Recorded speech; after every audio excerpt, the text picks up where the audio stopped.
Hello students and welcome back to the online classes of computer architecture। ये आज हमारे week second का पहला क्लास है एंड आई होप कि आप लोगों ने वीक फर्स्ट के 2 लेक्चर्स पढ़े होंगे कुछ ना कुछ। ठीक है, तो before going into the lecture I would like to have a quick recap of what we have studied in the first 2 classes. So last time we studied computer architecture, organisation and function. So मैं थोड़ा सा इनको revise कर लेता हूँ कि what is are computer architecture, computer organisation and function. So computer architecture हमने पढ़ा था कि कंप्यूटर जो डिफरेंट ऑपरेशंस करता है उसको हम क्या कहते हैं, कंप्यूटर आर्किटेक्चर। फॉर एग्जाम्पल, आप लोगों की आसानी के लिए मैं ये एग्जाम्पल देता हूँ कि फॉर एग्जाम्पल कंप्यूटर आर्किटेक्चर ने एडिशन एंड सब्ट्रैक्शन करनी है। अब ये मैन्युफैक्चरर की वो डिसाइड करेंगे कि हम एडिशन के लिए सेपरेट हार्डवेयर डिज़ाइन कर ले और सब्ट्रैक्शन के लिए सेपरेट हार्डवेयर डिज़ाइन कर ले। तो ये हार्डवेयर डिज़ाइनिंग को फिर हम क्या कहते हैं, इसको हम कहते हैं ऑर्गेनाइजेशन। और आर्किटेक्चर क्या है, ये जो कंप्यूटर के थ्रू हम जो ऑपरेशन करते हैं इसको हम कहते हैं कंप्यूटर आर्किटेक्चर। और जिस हार्डवेयर के थ्रू, जिस हार्डवेयर कनेक्शंस के थ्रू हम फिर उसी ऑपरेशन को इम्प्लीमेंट करते हैं उसको हम कहते हैं ऑर्गेनाइजेशन। ठीक है, तो ये लास्ट टाइम हमने काफ़ी डिटेल से पढ़ा था। इसके बाद फिर हमने स्टार्ट किया था function. As the name suggests, function क्या है, कंप्यूटर जो जिन हार्डवेयर के कम्बिनेशन से बना है तो वो कंपोनेंट जो जो फंक्शन करते हैं उसको हम कहते हैं फंक्शंस। ठीक है, तो लास्ट टाइम हमने फंक्शन में पढ़ा था कि एक था हमारे पास to process data, to move data, to store data and to control data. ये 4 फंक्शंस हमने पढ़ा था कि कंप्यूटर अगर कोई ऑपरेशन करता है तो इसमें ये 4 फंक्शंस इन्वॉल्व होते हैं। टू प्रोसेस डेटा एक फंक्शन, टू स्टोर डेटा दूसरा फंक्शन, टू मूव डेटा तीसरा function and to control that data. ये हमारे पास 4 फंक्शंस हैं। ठीक है, तो लास्ट वीक में हमने ये टॉपिक्स कवर किए थे। अब हम आते हैं स्ट्रक्चर पे। Structure and functions both are interrelated in the sense कि स्ट्रक्चर में हम ये पढ़ेंगे कि कंप्यूटर ये जो 4 फंक्शंस करता है इसके लिए जो कंपोनेंट्स यूज होते हैं वो कौन कौन से हैं। ठीक है, और एक दूसरे से किस तरह रिलेटेड है, इंटर रिलेटेड है। तो स्ट्रक्चर से पहले हमको ये समझना चाहिए कि कंप्यूटर में हमारे पास कौन कौन से कंपोनेंट्स हैं। इसके बाद हम फिर स्टडी करेंगे कि कंप्यूटर के वो कंपोनेंट्स किस तरह एक दूसरे के साथ कनेक्टेड है और इंटर रिलेटेड है। तो main components of a computer are central processing unit, main memory, input output and fourth one is system interconnection. तो मैं इन चारों को step by step explain. CPU stands for central processing unit. ये computer का सबसे इम्पोर्टेंट कंपोनेंट है। Like computer को हम जो data in the form of raw data देते हैं ये वो उसको प्रोसेस करके हमें फिर आउटपुट देता है। ठीक है, अब प्रोसेसिंग क्या है, ये लास्ट टाइम हमने पढ़ा था कि to process data. So all the operations a computer performs is all due to this central processing unit. Computer जो भी प्रोसेसिंग करता है हम इसको जो भी इनपुट देते हैं और जो भी आउटपुट कंप्यूटर हमको देता है स्क्रीन पे या इन the form of music, in the form of print, वो सब कुछ कौन करता है, वो सब कुछ करता है दिस सेंट्रल प्रोसेसिंग यूनिट। अब ये सेंट्रल प्रोसेसिंग यूनिट किस तरह काम करता है, ये सारा processing through arithmetic and logical operations के थ्रू करता है। Arithmetic operations are those operations which include addition, subtraction, division and multiplication. And logical operations mean, जिस तरह आप लोगों को मैंने डीएलडी में टीच किया था, logical operations means and operation, nor operation, not operation, XOR operation, all these are logical operations. ठीक है, तो कंप्यूटर जो भी फंक्शन करता है वो इन ही ऑपरेशंस के थ्रू करता है।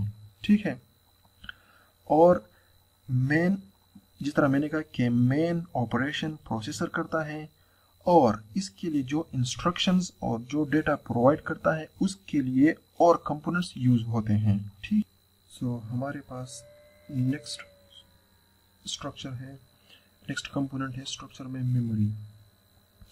मेमोरी का मतलब ये है कि हाँ, जो हमारे पास कंप्यूटर में रैम होता है ना, उसको हम कहते हैं memory, and RAM stands for random access memory. ये बात हमने पहले क्लास में भी डिस्कस की थी कि कंप्यूटर जब भी प्रोसेसिंग करेगा तो उसके लिए मेमोरी की ज़रूरत पड़ेगी, क्योंकि ड्यूरिंग प्रोसेसिंग ऐसे फंक्शंस यूज़ होंगे जो आगे भी डिफरेंट प्रोसेसिंग में यूज़ होंगे। तो उस डेटा को सेव करने के लिए हमारे पास प्रोसेसिंग के दौरान एक ऐसी जगह होनी चाहिए जहाँ पे ये डेटा हम टेम्पररीली सेव कर सके। ठीक है, तो मेमोरी हमारे पास एक्चुअली वो वोलेटाइल है। वोलेटाइल मीन्स के जब भी ये इसकी लाइक बिजली चली जाएगी तो इसका मतलब ये है कि मेमोरी की जो डेटा है वो भी लॉस्ट हो जाएगी। ठीक है, थर्ड नंबर कंपोनेंट है input output. Input output actually ये वो डिवाइसेस है जो हमारे पास कंप्यूटर के साथ कम्युनिकेशन के लिए यूज़ होते हैं। ठीक है, लाइक इनपुट आउटपुट डिवाइसेस ऐसे डिवाइसेस होते हैं जिसके ज़रिए कंप्यूटर एक्सटर्नल इन्वायरमेंट के साथ कम्युनिकेशन करते हैं। ठीक है, फॉर एग्जांपल हमारे पास कंप्यूटर है लेकिन इसमें न कीबोर्ड है, न माउस है, न टच स्क्रीन है, तो इसका मतलब ये है कि हम कंप्यूटर के साथ कम्युनिकेशन नहीं कर सकते।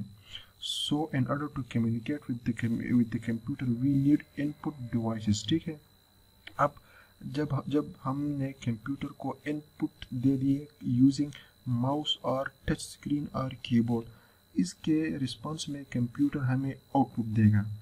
सो for output we need some devices like monitor.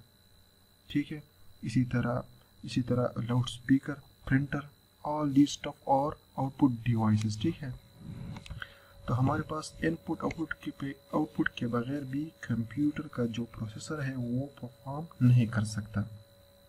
इसको हम अक्सर पेरिफेरल डिवाइसेस भी कहते हैं जो इन्वायरमेंट के साथ कम्युनिकेशन के लिए यूज होते हैं।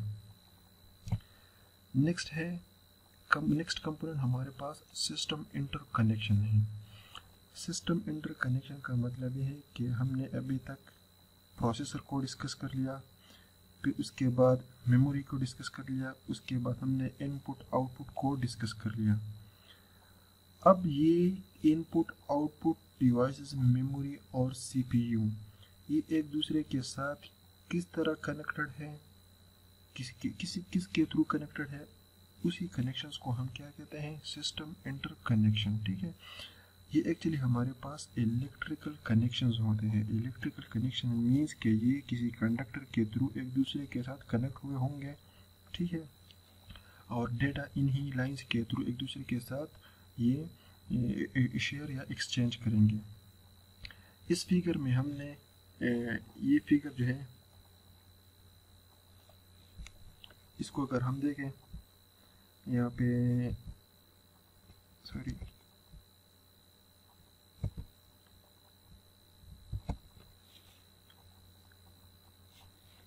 ये हमारे पास कनेक्शंस है। ठीक है, CPU, memory, input output devices. ठीक है, ये कनेक्टेड है कंट्रोल बस के साथ, एड्रेस बस और डेटा बस। ठीक है, तो control bus, address bus, data bus, ये आगे हम डिस्कस करेंगे कि व्हाट आर दीज बसेस। ठीक है, buses are actually sorry, these are actually the lines, ठीक है, through which these components are connected to each other.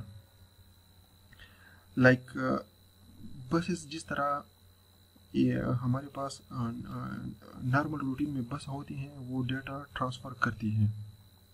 ठीक है, इसी तरह ये भी control bus, address bus, data bus, ये डिफरेंट सॉर्ट ऑफ डेटा एक दूसरे के साथ वो एक्सचेंज करते हैं।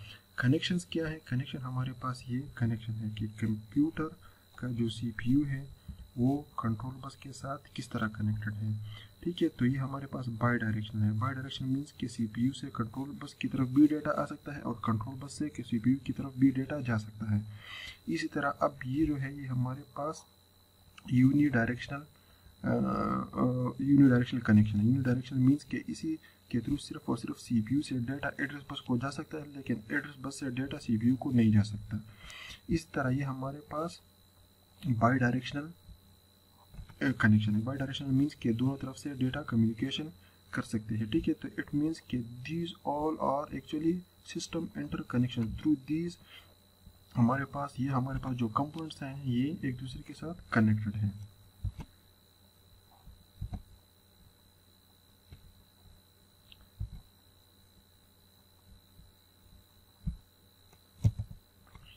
अब ये हमारे पास कंप्यूटर का एक जनरल फिगर है। ठीक है, जिसमें हमारे पास पेरिफेरल भी दिए गए हैं और कम्युनिकेशन लाइंस भी दिए हैं और स्टोरेज और प्रोसेसिंग भी इंक्लूडेड है।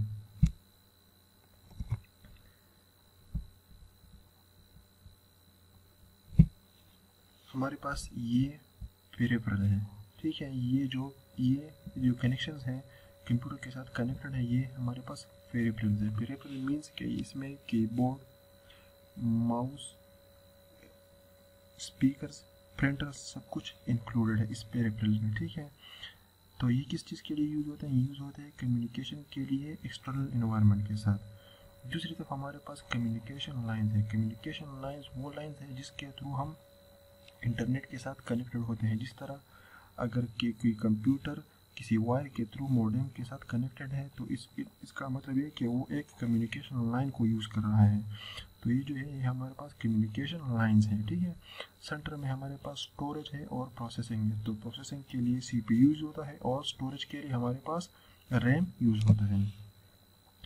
अब ये सॉर्ट ऑफ ब्लॉक डायग्राम है इन सारे कंपोनेंट्स का। ठीक है, CPU is connected to input-output devices and output devices is connected to memory and memory is then connected to CPU। और ये हमारे पास सिस्टम इंटरकनेक्शन है। इसका मतलब है कि इनपुट आउटपुट डिवाइसेस और मेमोरी के बीच ट्रांसफ़र ऑफ डेटा हो सकती है। इसी तरह CPU और मेमोरी के बीच भी ट्रांसफ़र ऑफ डेटा हो सकती है, लेकिन CPU और इनपुट आउटपुट डिवाइसेस के साथ सिर्फ वन डायरेक्शनल कम्युनिकेशन हो सकती है। आउटपुट के लिए हमारे पास CPU से आउटपुट डिवाइस की तरफ वो कमांड्स जा सकती हैं। ठीक है, इसी तरह डिवाइस से अगर हम इनपुट कमांड्स देंगे तो वो मेमोरी को आएंगे और मेमोरी के बाद CPU को जाएंगे प्रोसेसिंग करने के लिए। ये हमारे पास टॉप लेवल व्यू है ऑफ कंप्यूटर आर्किटेक्चर ऑफ कंप्यूटर। तो टॉप लेवल व्यू में हमारे पास एक कंप्यूटर को उन्होंने फिर दोबारा ड्रा कर लिया है। ठीक है, तो इसमें वही 4 कंपोनेंट्स एक्सप्लेन हैं। ये इनपुट आउटपुट है, ठीक है, मेन मेमोरी है और सेंट्रल प्रोसेसिंग यूनिट है। All these are connected to each other through system interconnection. ठीक है, ये sort of top level view है ऑफ कंप्यूटर। इसके बाद हमारे पास let's discuss the processing unit कि हमारे पास प्रोसेसिंग यूनिट इंटरनली किन किन चीज़ों से बना हुआ है। तो internally CPU is composed of control unit, arithmetic and logic unit, registers and CPU interconnection। तो CPU में जो मेन कंपोनेंट्स हैं वो गिवन है। ठीक है, प्रोसेसर जो सारी प्रोसेसिंग करती है वो करती है through arithmetic and logic unit. Arithmetic unit means and logic unit means के ये अरिथमेटिक ऑपरेशंस परफॉर्म करते हैं और लॉजिकल ऑपरेशंस परफॉर्म करते हैं। और कंट्रोल यूनिट क्या काम करता है? Control unit actually controls all the processing of the central processing unit. तो दूसरी अल्फाज में इसका मतलब है कि कंप्यूटर का सारा जो प्रोसेसिंग है वो कौन कंट्रोल करता है? वो कंट्रोल यूनिट कंट्रोल करता है। किस तरह कंट्रोल करता है? इस तरह कंट्रोल करता है कि कौन सा डेटा कहाँ से आ रहा है और कौन सा डेटा कहाँ पे जाएगा। ठीक है, ये सारा सब कुछ कौन कंट्रोल करता है? ये हमारे पास ये कंट्रोल यूनिट कंट्रोल करता है। और अरिथमेटिक एंड लॉजिक यूनिट क्या काम करता है? Arithmetic and logic unit perform करता है arithmetic operation and logical operations. ठीक है, कंप्यूटर सारी जो प्रोसेसिंग करती है वो in the form of arithmetic and logical operation ही करती है। इसके बाद हमारे पास आ जाता है रजिस्टर्स। ठीक है, रजिस्टर्स क्या है? As we have discussed this in the subject of DLD के register actually basic electronic component से बने हैं। ठीक है, जो जिसको हम क्या कहते हैं? लॉजिक गेट्स कहते हैं। ठीक है, और ये हमारे पास 1 bit at a time store करते हैं। तो जिस तरह मैंने यहाँ पे लिखा है कि this are internal storage devices inside CPU। ठीक है, तो इसका मतलब है कि सेंट्रल प्रोसेसिंग यूनिट के अंदर भी हमारे पास डेटा स्टोर हो सकता है। और उसके लिए हम क्या और उसके लिए क्या यूज़ होता है? उसके लिए यूज़ होता है रजिस्टर्स। ठीक है, रजिस्टर एक्चुअली इंटरनली फिर फ्लिप फ्लॉप से बना होता है, और फ्लिप फ्लॉप हमने पढ़ा था कि ये at a time 1 bit store करता है। इसका मतलब ये है कि CPU के अंदर भी हमारे पास डेटा स्टोरेज हो सकती है। डेटा स्टोरेज एक्चुअली CPU के अंदर इसलिए यूज़ होता है कि उससे प्रोसेसिंग की स्पीड ज़्यादा हो जाती है, क्योंकि प्रोसेसर को डेटा के लिए रैम तक नहीं आना पड़ेगा, बल्कि उधर ही उसी के नज़दीक रजिस्टर्स में डेटा पड़ा रहेगा। इसके बाद है फोर्थ CPU इंटरकनेक्शन। जिस तरह इससे पहले मैंने कहा था कि कंप्यूटर में रैम, प्रोसेसर, इनपुट, आउटपुट ये एक दूसरे के साथ इंटरकनेक्टेड होती हैं, तो इसी तरह CPU के अंदर भी control unit, arithmetic and logic unit और रजिस्टर्स एक दूसरे के साथ कनेक्टेड होती हैं। तो उसके लिए जो कनेक्शन होती हैं उसको हम कहते हैं CPU इंटरकनेक्शन। ठीक है, तो ये हमने सारा कुछ डिस्कस कर लिया। किस चीज़ के बारे में? स्ट्रक्चर के बारे में। लास्ट वीक हमने पढ़ा था फंक्शन, इसमें हमने कहा था, इसमें हमने स्टडी कर लिया स्ट्रक्चर। ठीक है, स्ट्रक्चर में फिर हमने 4 कंपोनेंट्स डिस्कस कर लिए। उन्हीं 4 कंपोनेंट्स में सबसे जो सा इम्पोर्टेंट था CPU सेंट्रल प्रोसेसिंग यूनिट, उसको भी हमने डिस्कस कर लिया। ठीक है, इस सब्जेक्ट में, इस क्लास में आप लोगों को जो कोई बात भी मुश्किल लगे, काइंडली आप लोग कमेंट में इन द फॉर्म ऑफ क्वेश्चंस पूछ लिया करें, मैं उनको फिर आंसर कर लिया करूँगा। नेक्स्ट क्लास के लिए take care and thank you.